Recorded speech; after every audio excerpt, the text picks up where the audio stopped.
Wonderful. I am recording now, so everyone knows here. And welcome to everybody for another in our ongoing series of noontime webinars where we talk about Friendship Place programs and activities, events that we're undertaking.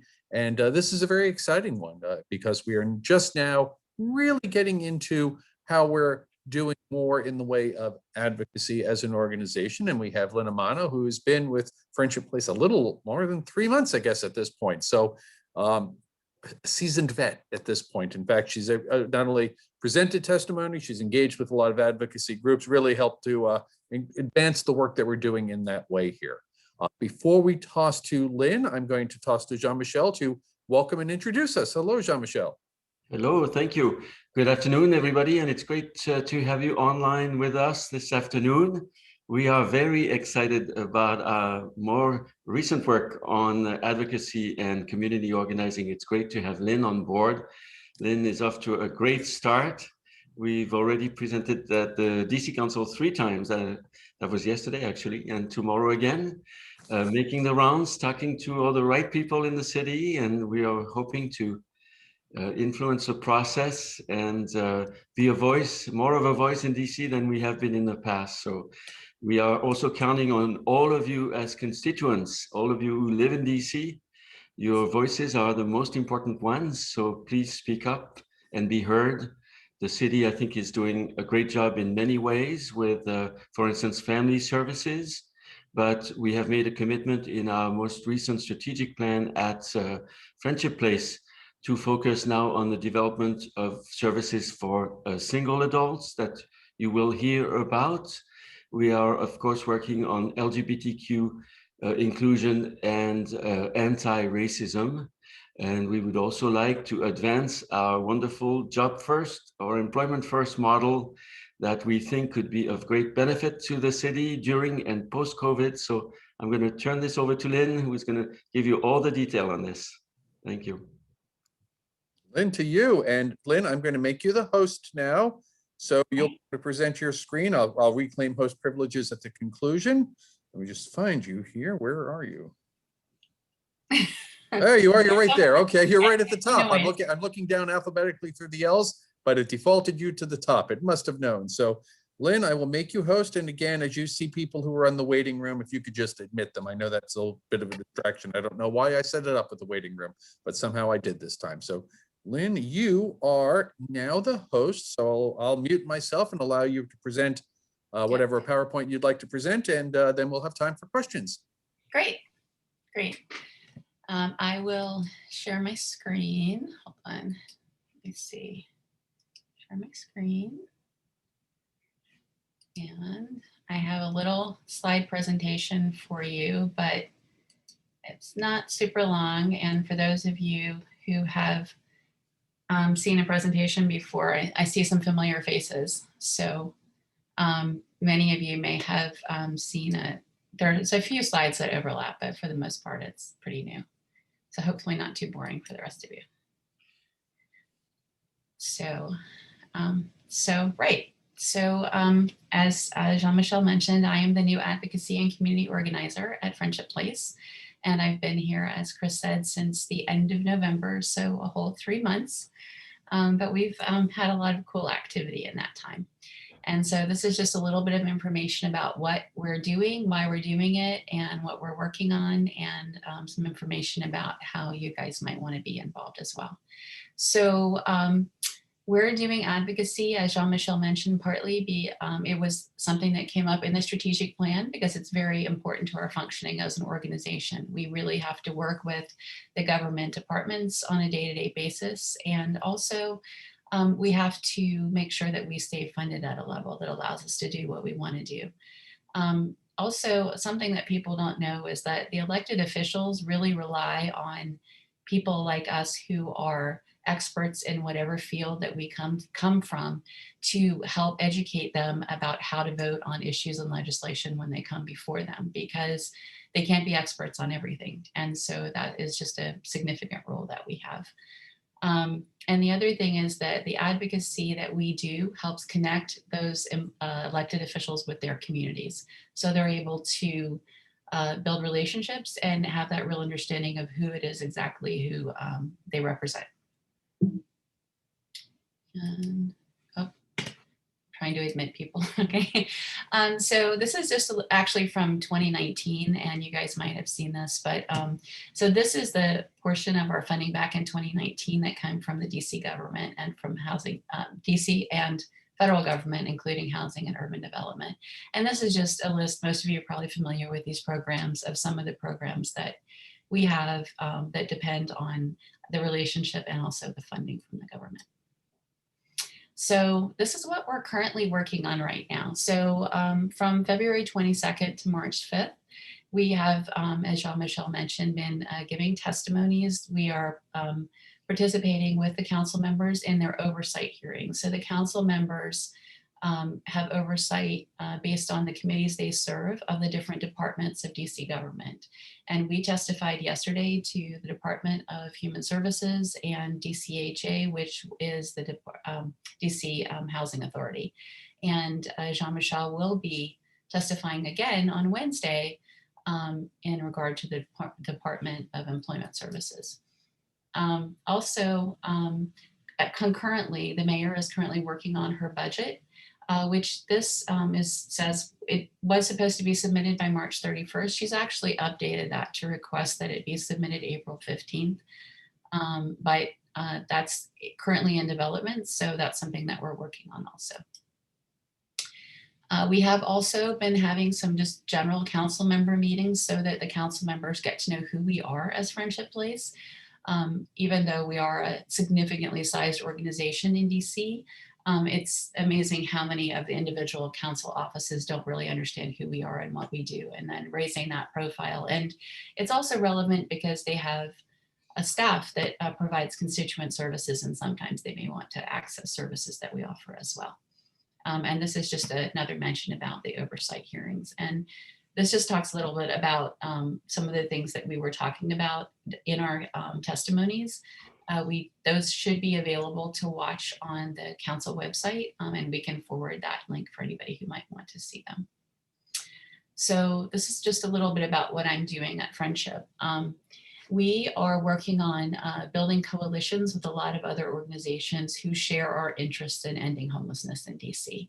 And this is just a short list of some of the organizations that we have started to build those relationships with. Within those organizations participate with us on coalitions, and those coalitions have different committees that we participate in as well. So we work on things like our recommendations for the DC budget, the steering committee to help guide what the organization wants to focus on and how we want to advocate, and then strategy around how to make sure that we're able to provide the services and relationships that we want. And then the other thing is that we also, as a coalition, as group, we have meetings with council members as well. The other thing that I'm working on is actually, because there's so much day-to-day contact with the departments, there's actually advocacy that's already going on in each of the different programs.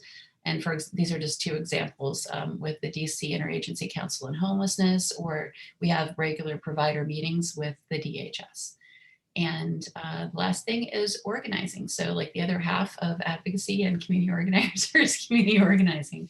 So part of that is helping to touch base with our community and functions such as this. So this is just a chart that I found, and some of you may have seen this, about how effective advocacy is in terms of influencing what elected officials do. This particular chart has to do with Congress members, but it's even really more effective at a local level.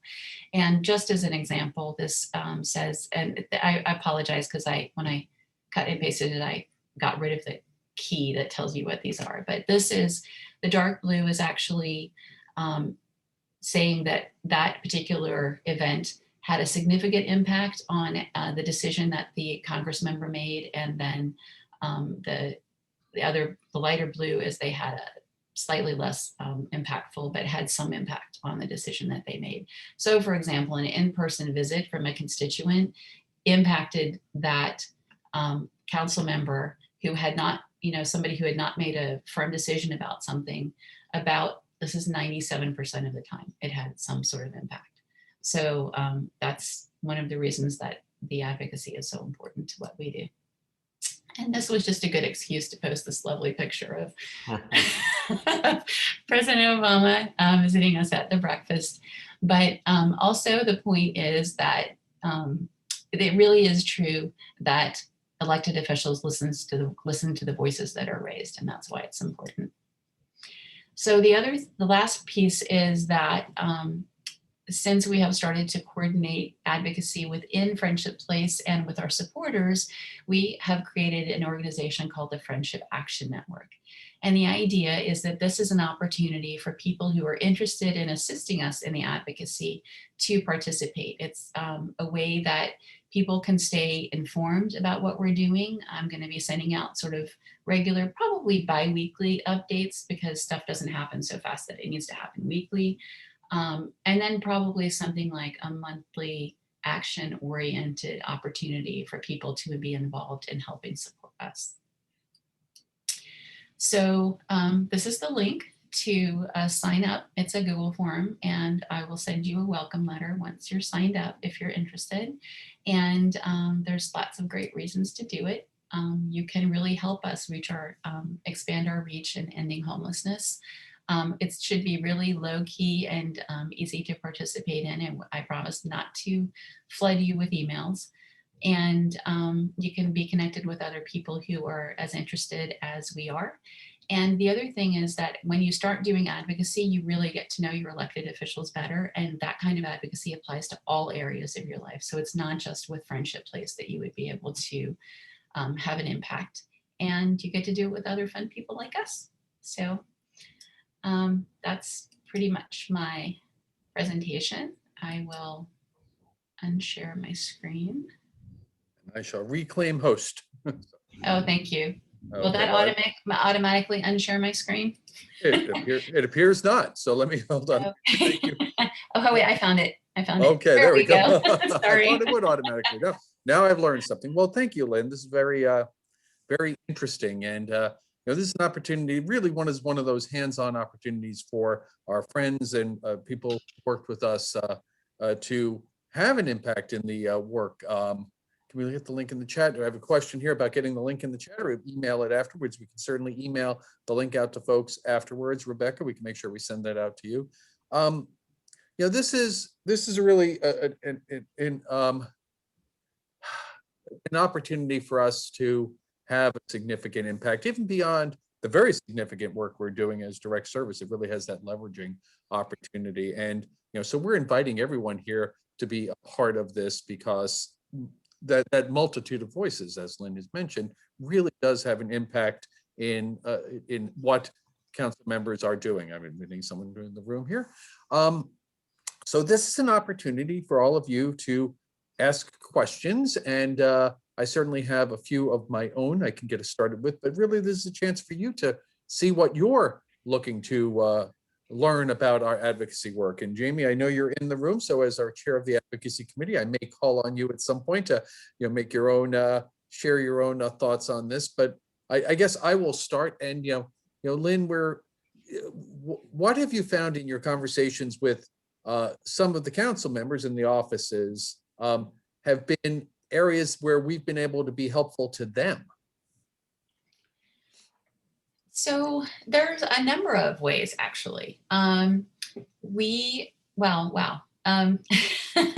have to pick a council member and I'll start from there, maybe.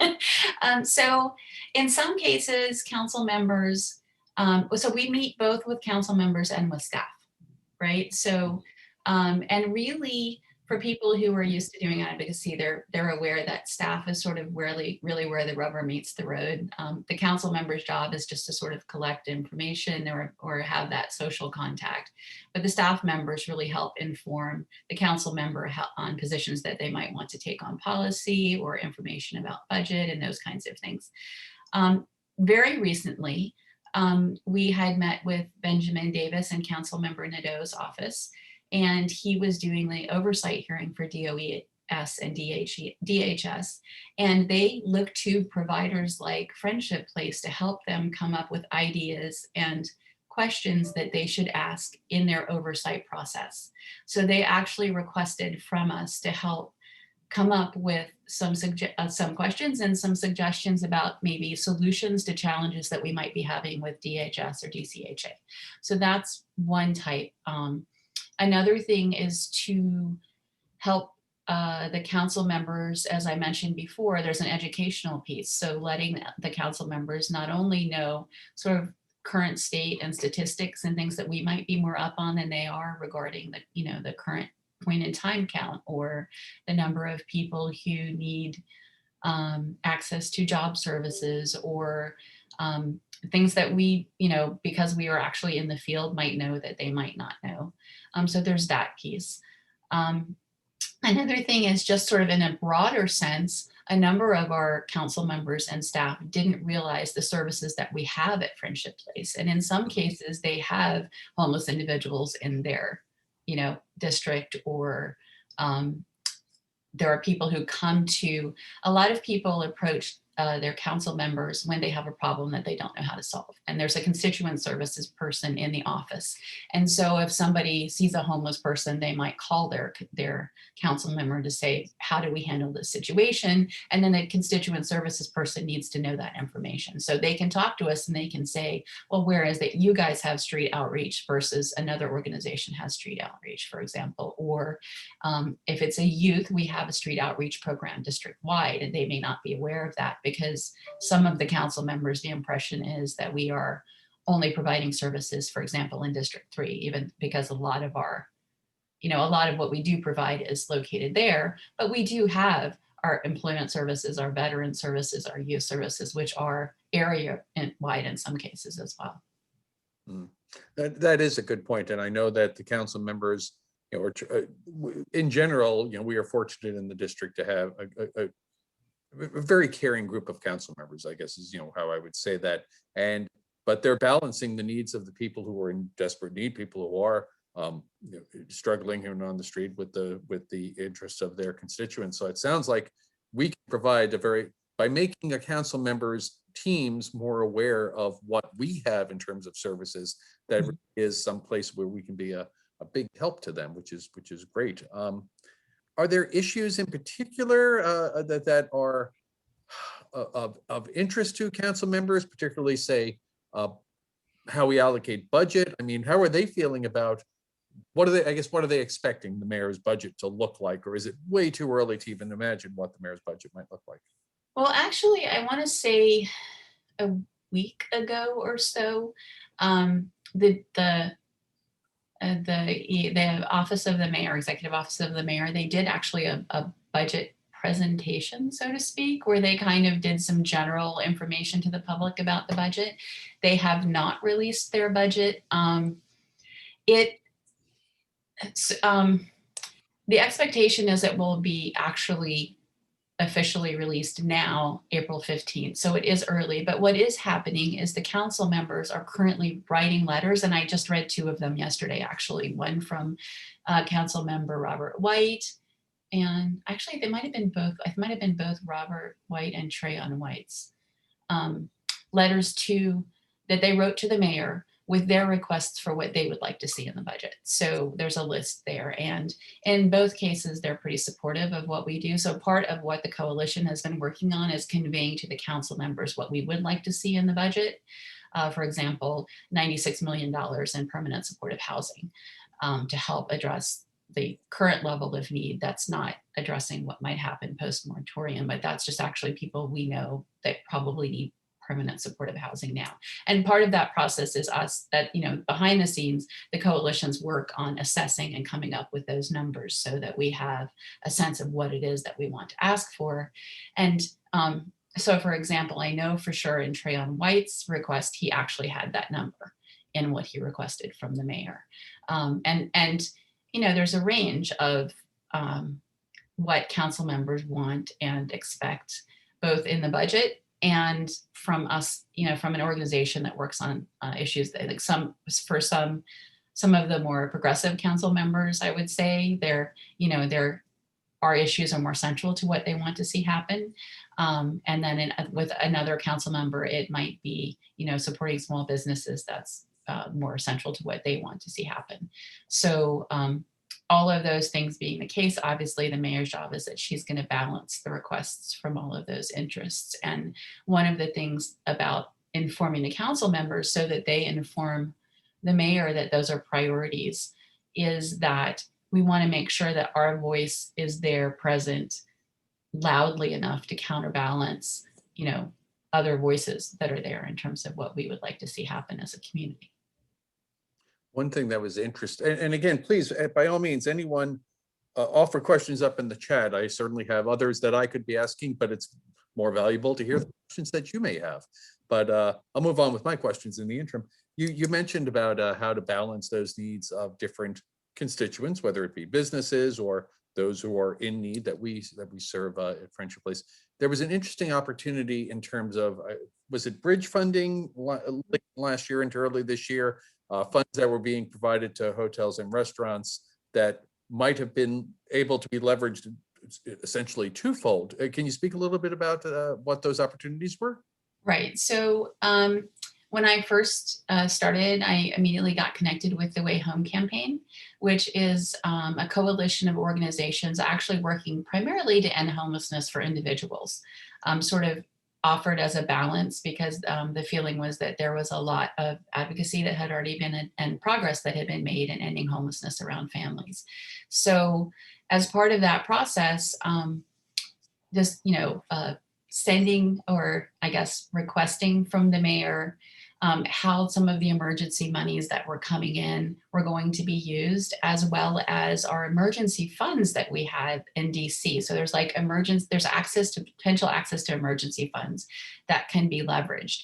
And the mayor had decided to basically use $100 million of that money to help support small and local businesses. And what we suggested as a coalition was that that money might be used in a way to sort of double dip and help in two different ways. And that would be, for example, say you're a hotel and you don't currently have residents. One of the things we could do, instead of just offering them a check to say, here, pay your employees, stay in business, is to say, why don't you house X number of people in your rooms and we will pay you for those rooms. And therefore you're just using the mechanism that those businesses already have in place. Another way of doing that would be, for example, paying a restaurant to provide meals to people who are hungry, or and that was sort of the suggestion, the idea behind the bridge. So the fund is called the Bridge Fund, and that's why it's called the Bridge Fund Letter. And so as a group, we got together and wrote a letter to the mayor suggesting that she make use of the money in a way that sort of secured the likelihood that that money was actually going to make an impact on the economy. No, that's a good idea. Good idea. We do have a couple of questions in the chat, so let me start from the top. And so I think Ann Morrison. So do council members discuss competing requests from other organizations and programs? How do they handle that? So it depends on who I'm talking to. It kind of goes along the lines of what I mentioned before, which is sort of the alignment of that particular council member in terms of what our priorities are and what their priorities are. So yes, I'm wondering if the council member would mind me mentioning his name, but I would say a council member who shall not be currently named. When we went to discuss with him, one of the first things that he said was, I constantly have people coming in here asking me for more money. It's always more money, more money, more money. Jean-Michel's laughing because he was there. And yes, there are, and he said, no one is talking about how efficiently we're using the money and are we just squeezing every last dime out of money? And of course the accountability is important too. But yeah, sometimes they'll say that, and I think it really depends on the council member priorities. There are a number of very supportive council members who want to provide everything, but it is a limited pot of money. So even the most supportive council members might be balancing between, money for education versus, and helping these kids who have fallen behind because of the pandemic versus, money for more homeless services. Mm-hmm. So those are I don't envy their job in that way. I was just about to say that very thing. I having seen this in action across multiple jurisdictions and certainly advocated for whatever issue that I'm working with in this instance is services to those experiencing homelessness. I understand that the council members and the mayor or in any jurisdiction, a county executive and his county council, there is a finite pot of dollars, and which is why it's interesting. You're a lot of the conversation yesterday that you and Alyssa and Jean-Michel, when you were on the testimony, spoke to the oversight hearing and offered ideas on better oversight to speak to that very concern of the council member you were just mentioning, that yes, additional funds are important, critical, but just as important is how do we use the money that we do have wisely. And so I think it's going to be helpful as we move forward to continue to be that voice. This is why I think the work we're doing right now is so critical, that how do you do both? You have to increase the pie and then find a better way to divide the pie so that it's those who are needing assistance are getting it here. Another question. I have a comment, Chris. Yeah, please go ahead. As we divide the pie, because everybody, of course, in the council members' offices is interested in the budget. That's sort of their language, and we understand that, and that's great. And as we divide the pie, we also want to have a voice at Friendship Place on how outcomes are measured in the programs, because we think that there are areas, particularly in employment services and in other areas, where actually outcomes need to be better measured, because we need to work in an effective and cost-effective way. And I think that there's probably a tendency, once the budget is all worked out and voted on, to move to something else. And there's, in some instances, there is a lack of oversight, a lack of measurement of outcomes. That should come through contracting, in my experience, in other jurisdictions. And I think that the DC Council really needs to have that focus so that we can get more for our investment in general. Yep. And you get to hear Jean-Michel talk all about that tomorrow. Well, and in fact, the next one, Tezzy, thank you. Your question, I'm going to get to. You have two questions in there, and the second of those is there much city council interest in our employment programs and employment models? And that is for either of you two to answer. Not enough. Not enough. Yeah, I think we would say not enough. We would like there to be much more, and from a cost-effective perspective, and also a pandemic perspective. Like, there are going to be a lot more people who need jobs. These are people with skills. They need to get employed quickly. They need to get employed efficiently. So I think we'd like there to be more, and maybe less. More employment first, less training. Right, and that's what I was going to say, is that much of the conversations we've all been party to with the council members, an interest in exploring how we move away from a training model to an employment first model citywide. It's certainly one that we embrace as an organization, and we encourage other organizations to embrace. And that's not to say that that training is inherently a bad thing, but when I think the phrase Jean-Michel has used in the past is that the time that we're spending is not our time, it's our participants, our clients, our consumers' time. And so the way to best utilize that time is to get them into employment if they seek to be employed. So that's, I think the council members are interested in exploring what this could look like more citywide. Now, whether or not this moves anytime in the immediate future, I have no idea. That's what the work of all of us doing advocacy hopefully can stir that pot. But sometimes entrenched things stay entrenched, but we will continue working on that. Tezzy, you had a first question though, and that was actually going to be one of my questions. So great minds here. Who else is in our coalition? You speak a lot of the coalition work that you're doing, Lynn. Who else is involved in that sort of thing? So it depends on which coalition. We're actually in several coalitions. So the Way Home campaign is there's 100 organizations that participate in the Way Home campaign, so I can't name all of them, but ones that you might know would be like Miriam's Kitchen and Everyone Home DC, and just the other organizations that work in or close to our area.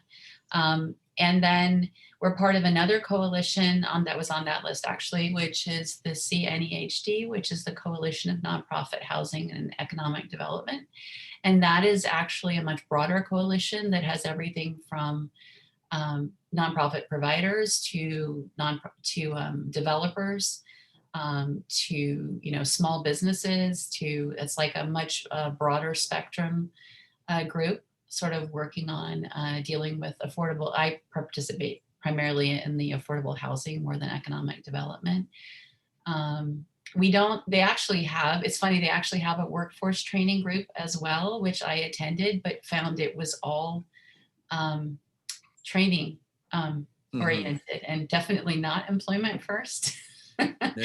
So it was, it made it difficult for us organizationally to sort of participate there. But they have many other, they do the same thing with budget. I mean, each of the organizations, each of the coalitions has some different aspect, which is core to what they're doing that has an overlap with what it is that we're doing. And it really meshes so well together in what all of us have a shared ultimate goal. Our North Star is serving those in need. And it's in your points perfect, that it is an opportunity for different groups doing different things to come together to achieve the same goal. So right. Important. Aldo, your question, I'm going to read this here. Talking about the DC budget, is there a noticeable competition between programs partnering with those who are currently homelessness or being supported after homelessness versus those who are facing the threat of homelessness and evictions? So I guess, yeah, the question is, what's the tension there between those serving because they are currently or have recently right. experienced versus how do we balance protecting people from getting to that point? So I would exactly, say, yes.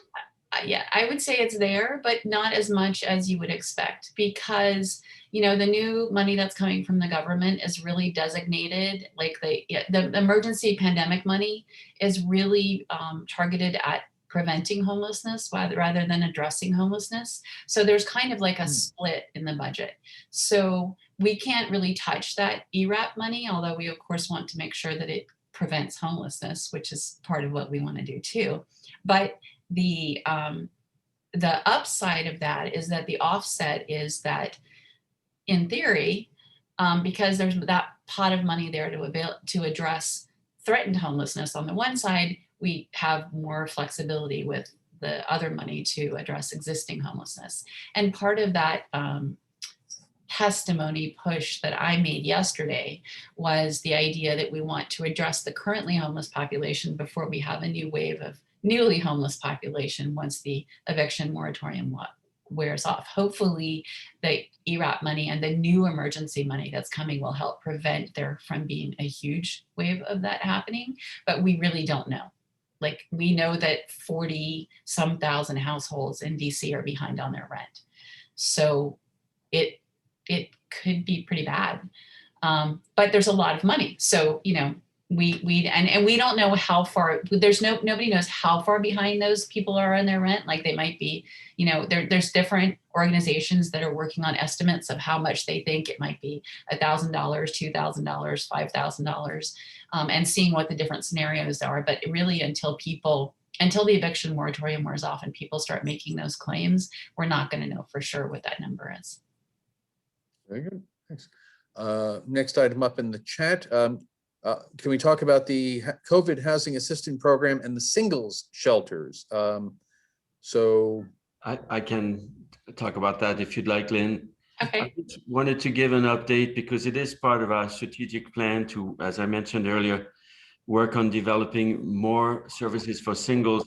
I was encouraged at a recent call of the DC Interagency Council's Executive Committee to hear from Laura Zeilinger that the city is working on fixing the single shelters. There is a plan to develop a new building on the grounds of St. Elizabeth for what is called 801 East, which is a shelter for men. And then they are in the process of fixing another shelter and already planning to move to the next one after this. So I wanted to give that update because obviously in what we do, which is a rehabilitation field, the environment is key. And these shelters have not been, providing the right environment for people to rebuild from. And so it's good to see that the city is doing that. And now we will work with the city on making these sites more service enriched, because the site alone is not going to do the work. Obviously, we need services that are effective and can help people rebuild, so they don't fall into this cycle of long-term sheltering, which is what we're seeing. And then for CHAP, COVID Housing Assistance Program, I just wanted to mention that the city is launching this month. It will start on the 15th.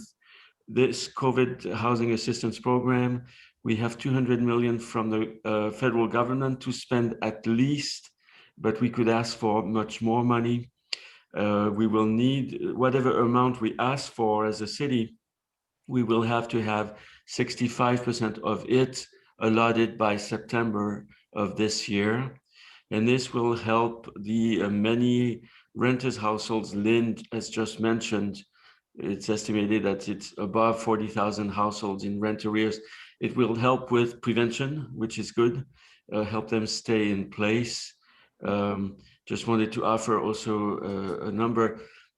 We are looking at over 40,000 households in rent arrears, and the most recent count I saw was 163,000 renters households in the district. So we're looking at a quarter or more of the households, renters households in rent arrears.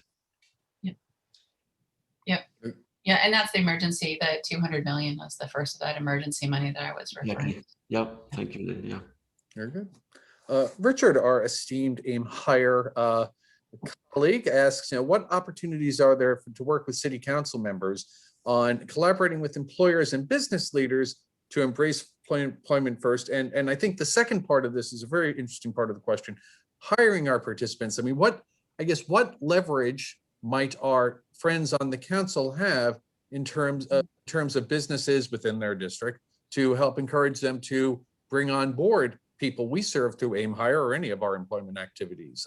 Do we think that there's opportunity there to work with them to reach out to business? That's interesting. I hadn't thought about leveraging it that way. I mean, I think mostly we had so far approached that from the DOES perspective, the Department of Employment Services, and making sure that improving their approach and their communication with employers, because they have to have a relationship with employers in order to help find people employment. And but in terms of the council members, I would imagine there are probably substantial businesses in each of the district that have a pretty loud voice with council members who want things to happen. And especially with our friendly council members, I think that's something that we could discuss about, the idea of when they're coming with asks, offering to them that maybe there might be some opportunity there for employment within either formerly homeless individuals or people, the wave of people that are going to be expecting jobs, especially as they're asking for money to help bail out their businesses. Right. So not necessarily a quid pro quo, but certainly a win-win-win, right? Where certainly companies are looking for high quality employees at all levels, and we can certainly provide access to those through our AIM Hire and other employment programs. So that is clever. So Richard, more conversations that you and Lynn get on each other's calendar. We'll let you let you through that conversation. Cynthia Folcarelli asks, and actually states that we need to avoid the trap of discussing the need to create a beggar pie. And I hear your point there. And going on, developers are managing to get millions of dollars of help from the current pie, and many of those have been cases that have been a question returned to the city. We should talk about the need for services and show why Friendship Place can fill that need, including showing outcomes. So really, I guess I'm trying to crystallize that into a question. Cynthia, if you want to unmute yourself, and that's an important statement. I don't know if you want to illuminate that at all, or if you want to, anything else you want to add to that, but that is a valid point. And Linda, I don't know if you have any comments in response to that. It's interesting. We actually did have the bigger pie conversation in our coalitions because we were talking about potential revenue raise. But this was before we realized sort of the level of help that we would be getting from the federal government.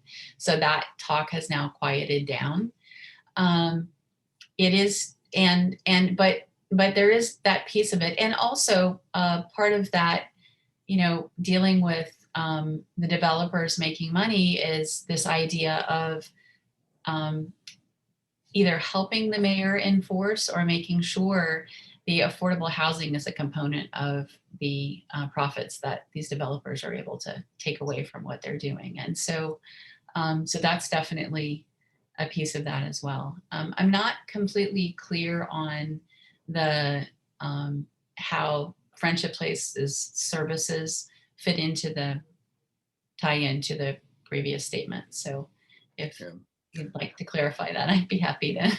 First of all, I'm thrilled that we have an advocacy person, Lynn, and I'm delighted to meet you. And I'm very impressed so far with everything you've said. I just wanted to say that we need to, there's going to be, there's going to be a lot of cases where we have policymakers saying, well, we've got a lot of stuff to deal with in this city, la, la, la, la, la. We need to be careful not to give them the out and say, oh yeah, we understand we should just get a few crumbs off the edge of the plate, because there are other interests in this city that are not going to have that message at all. So I understand now when it talks about the coalition in Familia talking about where are possibilities for revenue, that's different. Right. But once we start saying to policymakers, yes, we understand there's not enough money for us to meet our needs for the homeless, we've lost. I mean, because like I said, there are plenty of people who are getting a lot more money than we are, who are not going to be saying that. They're going to be saying, you need to do this because it's in the best interest of the city. So that's all I'm trying to say. And I think that come up a lot with policymakers. So I'll have to look up the source, but I had seen a number that we're talking about something like 1% of the budget. Yeah. So it's not an overwhelming ask that we're talking about. And I think given the current atmosphere, it's especially important. It's also the current awareness of sort of approaching all of these issues with a racial equity lens is something that is very easy to tie into when we're talking about homelessness, the vast majority of whom are people of color. And so that's another sort of direct opportunity in terms of the timing that I think is valuable to us right now. Well, thank you. This is great. Thanks. And I'm happy to be of help in any way I can. So I will mute myself now and let other people, or let you talk. Sorry. Thank you. Thank you. No, thank you, Cynthia. Richard again. So what ability do council members have to influence employment departments like DOS to foster more or any cooperation between DOS and other divisions in getting people hired? So what, well, I'll let it speak for itself and let you go. I think, well, Jean-Michel might want to tackle this one too. I'm happy to. So it's funny you should ask, Richard, because that was an important part of the testimony yesterday at the DHS hearing, and it will be an important part of it tomorrow at the DOES hearing. We are seeing, yes, that the two departments are working in silos, and we have been advocating for some time about the fact that there ought to be cross-department collaboration at a much higher level. It seems that people who are going to DOES now for employment services because of COVID are even presenting with a higher level of need on the supportive side, which is, what the homeless services programs could provide on the DHS side. And then, of course, on the DHS side, we are finding that people need jobs more. So this is a very good time for the city to look at this. We've been advocating, as I said, for this for some time.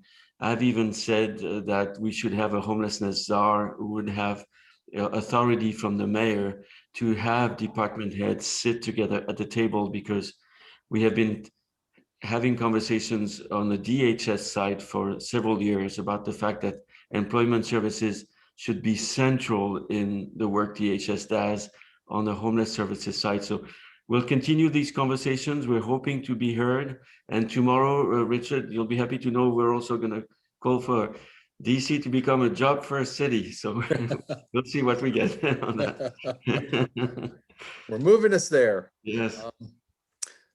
Ann Morrison asks, are there opportunities for friendly people who are supporters of Friendship Place and our work to advocate with for us with other council members?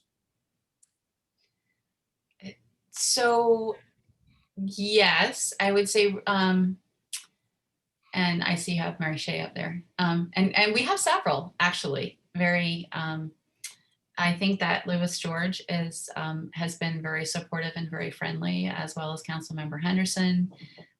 Really, we're pretty much in alignment with Rand White. So we have a significant ability to talk to those council members and help them work collaboratively with each other. And they are aware of each other's, I would say, priorities in terms of things like asking for budget and in terms of what we do in terms of legislation. And so I think it's definitely the case that, and it's definitely the case that they impact each other. I mean, in some cases it's structural. So like something has to be able to get out of committee in order to get to the floor. And then you have to convince Chairman Mendelson to like allow a vote. So, but if you have enough council members on board for something, there are ways that they can leverage that too, and they know that. So, right. So I think it's definitely something that we're doing, and that's part of the reason for building those relationships with those council members, letting them know that we're here, because sometimes a council member wants to do something, they just need political cover to do it. And so helping generate that support from the outside is something that advocates do. Thank you. Looking at Kathleen Hines's question here. So she is from a community nonprofit in PG County.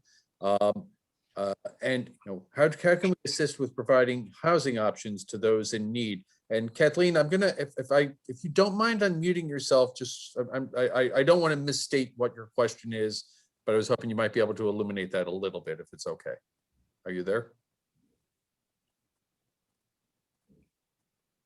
Okay, well, we can talk on this, maybe the second part here, what are the opportunities? Yep, there she is.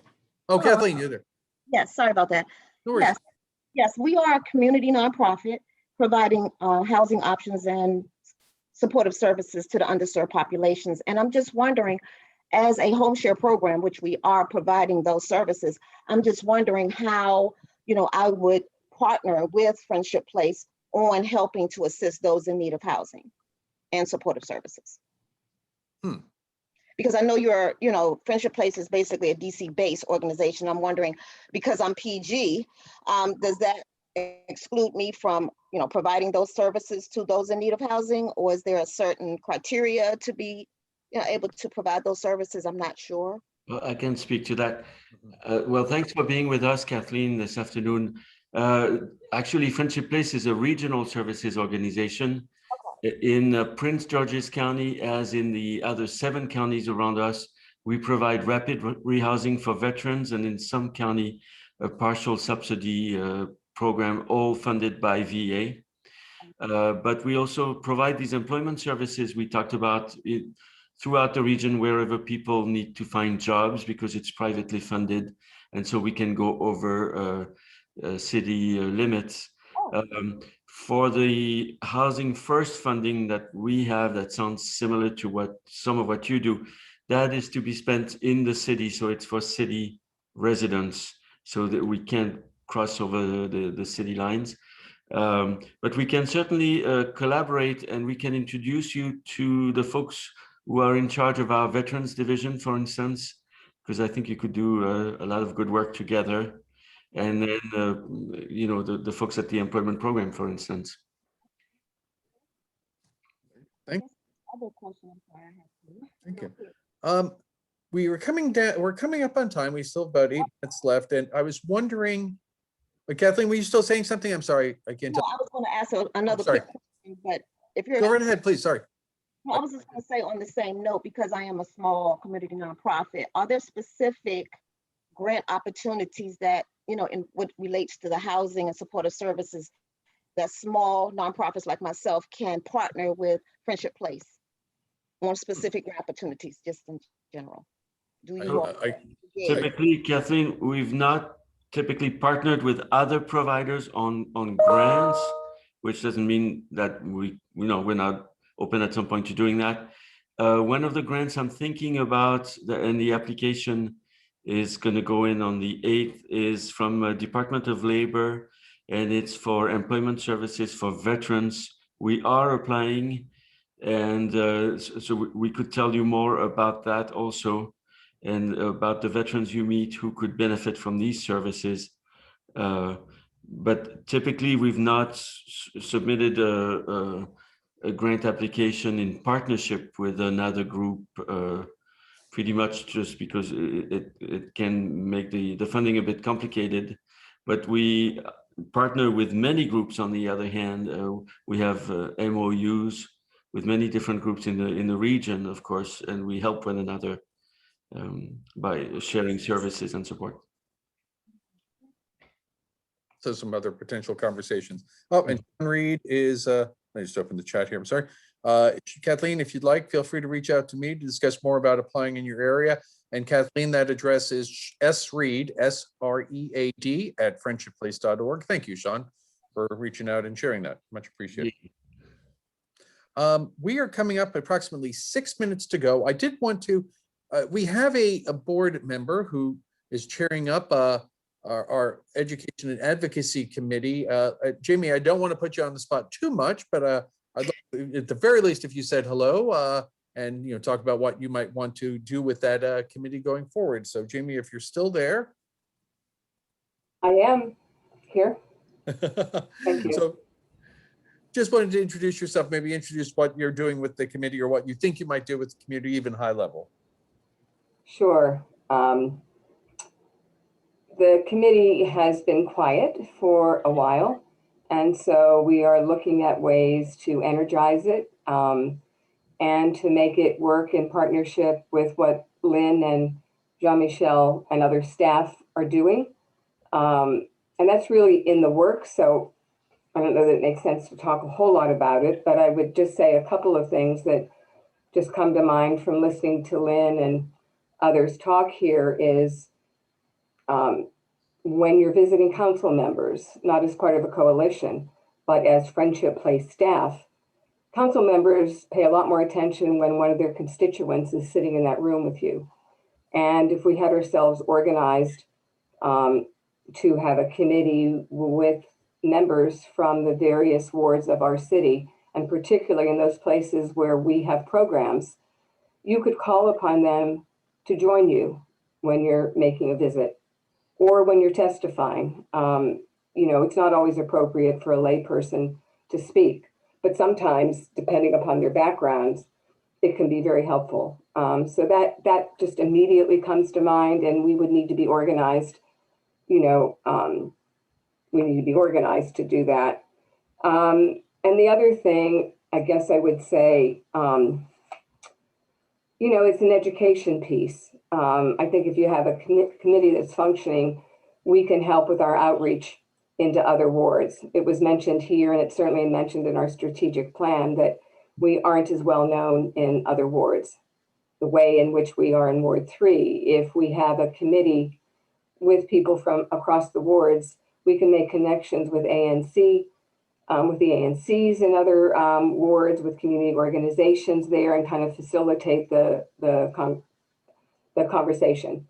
So if anybody here is interested in joining Friendship Place and me in this effort, you can contact me directly. I can put my email address here, or you can get to me through Lynn or any of the staff. I'd be really happy to talk to you.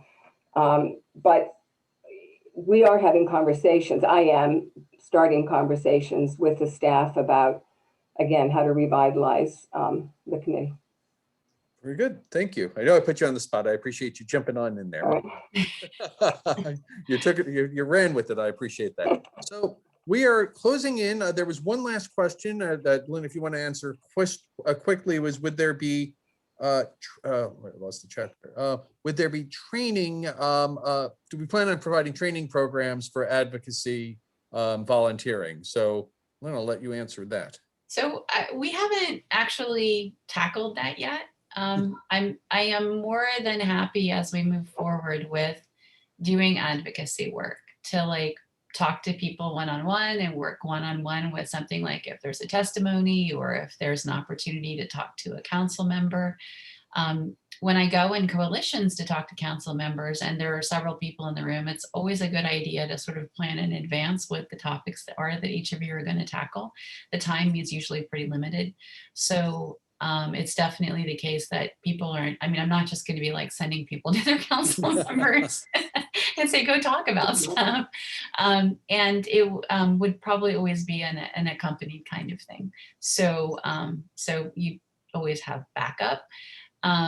And yeah, I mean, it'll be a growing process. I mean, my hope is that as we sort of build out this idea of doing the Friendship Action Network, people will start to get a feel for the work and some of, you know, what we want to convey in terms of approach and tone and how we can have more of a bigger impact as an organization. So, so hopefully that will come with time, but I didn't have a specific, like, you know, training day planned or anything yet.